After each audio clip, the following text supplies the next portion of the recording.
এবার কিয়া হসপিটাল, যেটাকে বলা হয় বসুন্ধরা অ্যাপোলো হসপিটাল, নাম চেঞ্জ করেছে।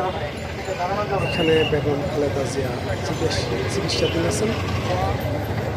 প্রচণ্ড ভিড়, নেতাকর্মীরা এখানে আসেন গেটের সামনে। কিছুক্ষণ আগে বিএনপি সেক্রেটারি সদস্যরা কথা বলছেন, তাদের সবাইকে অনুরোধ করা হচ্ছে এরা যেন যার যার স্থানে চলে যান, গিয়া দোয়া করেন।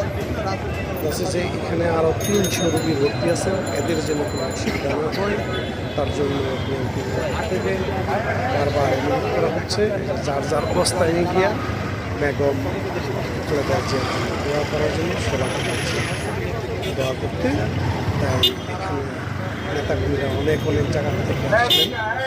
আসলে মন মানে না নেতাকর্মীদের, ওরা তো দেখতে পারবে না, কিন্তু শুনতেছিলেন যারা পারমাণবিক যাচ্ছেন, নেতাকর্মীরা যাচ্ছেন, তারা যা বলতেছেন তারা শুনতেছেন। ধন্যবাদ।